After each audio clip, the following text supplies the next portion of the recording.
नमस्कार मित्रों, जय श्री कृष्णा।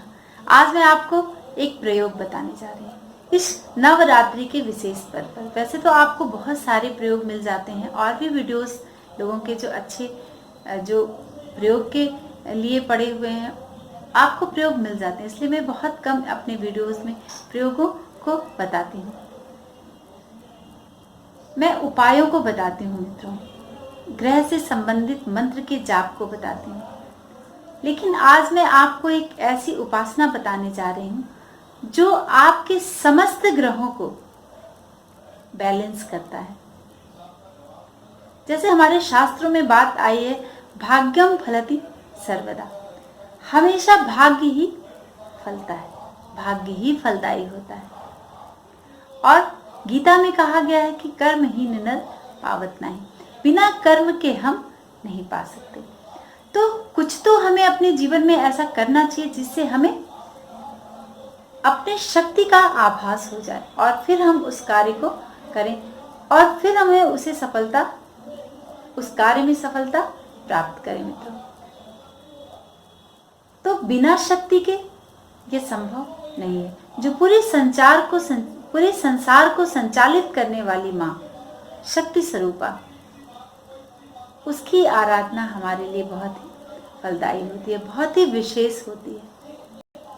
क्योंकि माँ लक्ष्मी, माँ सरस्वती और माँ काली, ये तीनों रूपों में हमें विशेष शक्ति प्रदान करने वाली, चाहे वह हमारे व्यापार का क्षेत्र हो, चाहे वह हमारे शिक्षा का क्षेत्र हो, या फिर हमारे किसी भी कार्य को अंजाम देने की बात हो। हम हमेशा शक्ति की बात करते हैं और हमारे अंदर जो दैवी शक्ति विद्यमान है उसका अंदाजा भी हमें नहीं होता है। तो आज मैं इस प्रयोग को आपको बताऊंगी कि आज आप या तो आज सप्तमी की रात्रि या फिर कल अष्टमी की रात्रि या फिर नवमी की रात्रि को आप इस अनुष्ठान को करें। आप प्रारंभ करें अपनी इस प्रयोग को। क्यों? क्योंकि आप या तो 11 दिन करें या 21 दिन करें या फिर 1 माह तक करें। ये 3 भागों में मैंने आपको बताया है कि जितने दिन संभव हो आप इस शक्ति की आराधना करें। और बहुत ही सिंपल सा तरीका मैं आपको बताऊंगी, ना कोई माला और ना ही कोई यंत्र, सिर्फ और सिर्फ आप और आपकी शुद्ध आत्मा, आपका सरल और चित्त, जिससे आप माँ को पुकारेंगे। जैसे हमारे शास्त्रों में हमारे ऋषि मुनियों ने लिखा है कि नायमात्मा बलहीने न लभ्य, शक्तिहीन को न तो आत्मा और ना ही परमात्मा की प्राप्ति हो सकती है। यानी अगर हम शक्तिहीन हैं तो हमें किसी भी प्रकार की प्राप्ति नहीं हो सकती। हम खुद अपनी आत्मा को नहीं जान सकते, हम उस परम ब्रह्म को क्या जानेंगे। जब तक हम अपनी आत्मा को नहीं जान सकते, हमारे अंदर जो विद्यमान है, हमारे अंदर जो शक्ति के रूप में प्रवाहित हो रही है मित्रों, जब तक हम उस आत्मा को नहीं पहचानेंगे तब तक हम शक्ति को भी नहीं पहचान पाएंगे, हम उस परमात्मा, उस परम ब्रह्म को नहीं पहचान पाएंगे। तो आपकी जो मन स्थिति है, आपका जो मन है वो बहुत ही शक्तियों से युक्त है। शायद इसका अंदाजा आपको नहीं हो मित्रों। हम सब में वो शक्ति विद्यमान है, वो अपार शक्ति का संचार है। बस हमें उसे खोलने की जरूरत है, बस उसे पहचानने की हमें जरूरत है, उसे महसूस करने की हमें जरूरत है। तो सबसे पहले आप रात्रि के अंतिम पहर में आप इन 3 दिनों से आप प्रारंभ कर सकते हैं। आज कर सकते हैं, कल कर सकते हैं और परसों आप कर सकते हैं। यानी 23 तारीख, 24 तारीख और 25 तारीख को इस शक्ति की आराधना का प्रारंभ आप कर सकते हैं, जिससे आपको विशेष किसी भी कार्य को जो आप शुरू करने जा रहे हैं उसकी शक्ति को आप सबसे पहले ये जाने कि हमारे अंदर कितनी शक्ति है, हम किस तरह से इसको अंजाम दे पाएंगे, किस तरह इस कार्य में सफलता प्राप्त कर पाएंगे। तो आप इस उपाय को करें और आप रात्रि के अंतिम पहर उठें। आप अलार्म लगा लें अपनी घड़ी में और रात्रि का जो अंतिम पहर है, 4 से लेकर 5 बजे तक का जो मुहूर्त है, चाहे 3, साढ़े 3 से लेकर 5 बजे तक, जब भी संभव हो, रात्रि का जो मतलब अंतिम पहर जो है, उसी समय आपको यह साधना करनी, यह प्रयोग करना है। उस माँ को आपको याद करना है, बस कुछ नहीं, सिंपल सा तरीका, बस उस माँ को आपको याद करना है। तो आप प्रार्थना करें उस माँ से और कहें कि हे माँ, आप अपनी सिंपल सा, जब आप अलार्म लगा लें और अलार्म लगाने के बाद आप बिस्तर से उठें और सिंपल आप सरल मुद्रा में आप बैठ जाएं मित्रों। और सरल मुद्रा में बैठने के बाद आप 2 सेकंड के लिए इस पूरे संसार में जो एक ध्वनि है, पूरे विश्व में की जो एक ध्वनि है, उसको आप महसूस करें और अपने अंदर आत्मसात करते चले जाएं। 1 से 2 मिनट के अंदर आप इस प्रक्रिया को करें। अपने अंदर उस शक्ति को आप महसूस करें, जो एक ध्वनि उस भोर के समय, जो रात्रि के अंतिम पहर में जो ध्वनि पूरे विश्व में गूंज रही है, उसको आप 2 सेकंड के लिए महसूस करें। और फिर आप माँ से कहें, माँ से यह प्रार्थना करें कि हे जगत जननी माँ, हे दयामयी, हे करुणामयी माँ, हे अमृतमयी माँ, आनंदमयी माँ, आप हमें दर्शन दो। हे माँ, जिस तरह बिना पंख के पक्षी अपनी माँ को पुकारते हैं, जिस तरह बच्चा जब उसे भूख लगती है तो वह अपनी माँ को आवाज देता है, ठीक उसी तरह हे माँ, मैं आपको आवाज दे रही हूँ या आवाज दे रहा हूँ। हे माँ, आप मुझे दर्शन दो माँ। हमारे अंदर जो शक्ति विद्यमान है उसे जागृत करो माँ। हे माँ, आप मेरे समक्ष आओ, जिससे मैं आपको समझ सकूं और आपका दर्शन कर सकूं। इतनी प्रार्थना आप करें उस रात्रि के अंतिम पहर पे। आप सरल मुद्रा में सिर्फ माँ को हृदय से याद करें और ये शब्द आप बोलते जाएं, इस प्रार्थना को आप माँ से कहते जाएं। और फिर आप इस जो अद्भुत मंत्र है, इसको मैं आपको बताने जा रही हूँ, इसका अनुभव आप महसूस करेंगे।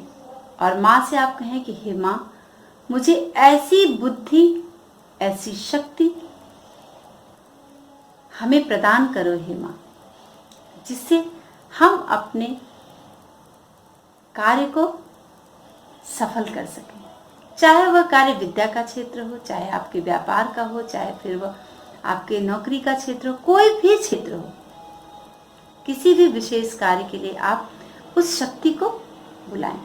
और फिर आप बोलें कि हे माँ, दुर्गे स्मृता हर्ष भीत मशेष जंतो, स्वस्थ स्मृता मति मतिव शुभाम ददासी, दारिद्र्य दुख भय हारिणी कातदन्या, सर्वोपकार कारणाय सरहात चित्ता, दुर्गे स्मृता हर्ष भीत मशेष जंतो, स्वस्थ स्मृता मति मति शुभाम ददासी, दारिद्र्य दुख भय हारिणी कातदन्या, सर्वोपकारणाय सरहात चित्ता। अगर आपको लक्ष्मी की प्राप्ति करनी हो तो आप माँ लक्ष्मी का ध्यान करें। अगर आपको माँ सरस्वती की प्राप्ति करनी हो तो आप माँ सरस्वती का ध्यान करें। अगर आपको शक्ति की प्राप्ति चाहिए, शक्ति चाहिए, तो आप माँ गौरी का ध्यान करें, माँ काली का ध्यान करें। जिस भी रूप में जो भी चीज, जो भी वस्तु आपको चाहिए, उसका आप उस रूप का ध्यान करें और इस मंत्र को आप स्मरण करें। और कम से कम 21 बार, 11 बार, इसकी कोई संख्या नहीं है मित्रों। मैंने आपको संख्या में नहीं बांधा है, मैंने आपको नियमों में नहीं बांधा है। मैंने सिर्फ और सिर्फ एक सरल सा आपको उपाय बताया है, यह प्रयोग बताया है जिसको आप इस नवरात्रि के विशेष पर्व में करें, क्योंकि यह मेरा विश्वास है। हमने जितना संभव हो सकता है मैंने इसको किया है। जब भी मुझे समय मिलता है तो जब भी मैं उठ जाती हूँ रात्रि के अंतिम पहर में, तो मैं उस माँ का ध्यान करती हूँ जो हमें संचालित करती हैं, जो पूरे विश्व को संचालित करती हैं। उनके स्मरण मात्र से ही जीवों में जो भय व्याप्त है उसका नाश होता है। माँ देखिए, हमारे भाग्य में जो लिखा है वो तो हमें मिलना है, उसको हम कभी भी काट नहीं सकते। इसको आप अपने अंदर आत्मसात कर ले मित्रों। अगर हमारा जन्म हुआ है तो हमारी मृत्यु अवश्य है, और बिना दिन के रात नहीं होती और बिना रात के दिन नहीं। तब सुख और दुख, पूरा संसार दो शब्दों में पूरा संसार दो शब्दों में निहित है, सुख दुख, रात दिन। मतलब पति पत्नी, भाई बहन, मतलब आपको दो ही शब्द में पूरा संसार निहित है। तो आप उस परम शक्ति माँ से आप आराधना करें अपने लिए, और फिर आप उसी सरल मुद्रा में अपने बिस्तर पर बैठे बैठे ही आप उठें। न तो आपको हाथ मुंह धुलना है, कुछ भी नहीं करना है, बस आप रात्रि के अंतिम पहर पर अपने बिस्तर पे उठकर बैठ जाएं, और उठ के बैठने के बाद आप सरल मुद्रा में माँ को ध्यान करें और माँ को पुकारें, और जो मैंने अभी आपको बताया उस तरह से आप बुलाएं। हे जगत जननी माँ, हे शक्तिदायिनी, हे आनंदमयी, हे करुणामयी माँ। जिस तरह बिना पंख के पक्षी अपनी माँ की वाट जोहते हैं, ठीक उसी तरह माँ मैं आपकी वाट जो रही हूँ, और आप हमें दर्शन दो। हम बुद्धि विहीन, शक्ति विहीन प्राणी को शक्ति और बुद्धि प्रदान करो। और एक शर्त है मित्रों कि आप अपने काम, क्रोध, लोभ, मोह, अहंकार को माँ के चरणों में अर्पित करें। अपने मन के भाव से आप उसे अर्पित करें कि हे माँ, आप हमारे अहंकार को सबसे पहले आप ग्रहण करिए। आपके चरणों में मैं उसको रखती हूँ, और आप हमें सरल बुद्धि और चित्त प्रदान करिए, उत्तम शक्ति प्रदान करिए, जिससे हम इस संसार रूपी समस्त कार्यों को करने में सक्षम हो सकें। और फिर आप पुनः इस मंत्र को जाप करने के बाद जितनी भी संख्या हो, जितनी संख्या आप कर सकते हैं उस समय, उतनी संख्या आप करिए। कोई भी संख्या नहीं, कोई भी नियम नहीं है, बस और बस आपकी आत्मा का कनेक्शन माँ के रूप से हो, उस माँ से हो। जैसे आप किसी भी अपनी चीजों को पाने के लिए बहुत ही हट कर बैठते हैं कि नहीं मुझे तो चाहिए ही चाहिए, ठीक उसी तरह आपको यह कार्य करना, यह प्रयोग करना है। इस नवरात्रि के विशेष पर्व से आपको आरंभ करना है, और आप 11 दिन, 21 दिन या फिर 1 महीने तक इस प्रयोग को करें, और फिर देखें। हाँ, मंत्र जाप के बाद, ध्यान करने के बाद आप पुनः सो जाएं, और जब आप सूर्योदय के समय, जब आप बिस्तर त्याग करें, उसके जस्ट 2 मिनट पहले आप फिर इस माँ का ध्यान करें, इस मंत्र का ध्यान करें। बस एक बार ध्यान करने के बाद आप अपने इष्ट को प्रणाम करें, आप अपने कर को देखें। कराग्रे वस्ति लक्ष्मी, कर मध्य सरस्वती, कर मूले तो गोविंदा, प्रभाते कर दर्शनम करने के बाद आप फिर अपने सांसारिक कार्यों में लिप्त हो जाएं सुबह से। लेकिन आप सुबह बिस्तर त्यागने से पहले माँ का ध्यान जरूर करें। तो आप धीरे धीरे, जब आपका यह प्रयोग पूरा होगा, आपका यह मंत्र का जाप पूरा होगा, फिर आप अपने अंदर वो अद्भुत शक्ति का संचार पाएंगे, और आपको पता भी नहीं चलेगा कि आपका कार्य कौन कर रहा है, आपका कार्य कैसे संचालित हो रहा है। तो मित्रों, आप इस प्रयोग को जरूर करें और इसकी शुभता को पाएं। बहुत ही सरल और दिव्य प्रयोग है, जिसे आप इस नवरात्रि के पर्व में करें। मैं बहुत सारे मंत्रों को, बहुत सारे चीज़ों को मैं बहुत चीज़ों में उलझना मैं नहीं जानती। मैंने बहुत ही सरल तरीके से माँ की आराधना मैं करती हूँ, जिस तरह से मैं करती हूँ, और मैंने जिस तरह से इस प्रयोग को जाना है बचपन से, जैसे मैंने अपने बड़ों से, अपने गुरु से जैसे मैंने इस प्रयोग को जाना है, वैसे ही मैं आपके सामने समक्ष इसको बता रही हूँ।